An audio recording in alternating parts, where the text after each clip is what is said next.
ఆ 10th class అప్పుడు ఏం జరిగింది, ఇంటర్మీడియట్ అప్పుడు ఏం జరిగింది, లేదా 5 ఏళ్ల క్రితం ఏం జరిగింది, 10 ఏళ్ల క్రితము జరిగిన సంఘటనలు, అలాంటి పరిస్థితులన్నీ గుర్తుకొస్తూ ఉండేవన్నమాట. లేదా మనల్ని ఇబ్బంది పెట్టిన వ్యక్తులు, ఆ సిచ్యుయేషన్ అంతా గుర్తుకొచ్చేదన్నమాట.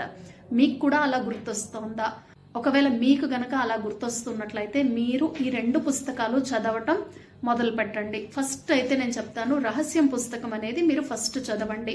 ఫస్ట్ రహస్యం పుస్తకం చదివిన తర్వాత దాన్ని బాగా అర్థం చేసుకోండి. 1కి 2 సార్లు చదవండి, అర్థం చేసుకోండి, నచ్చిన పాయింట్ రాసుకోండి డైరీలో, లేదా అండర్లైన్ చేసుకోండి. మీరు ఎక్కడ తప్పు చేస్తున్నారో గమనించుకోండి.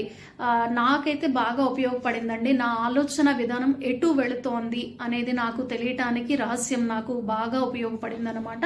నేను ఓషో గారి పుస్తకాలు కూడా చదివాను, అలాగే ఎండమూరి వీరేంద్రనాథ్ గారి పుస్తకాలు చదివాను, ఇంకా కొన్ని పుస్తకాలు చదివాను అనమాట. అవన్నీ ఇంట్లో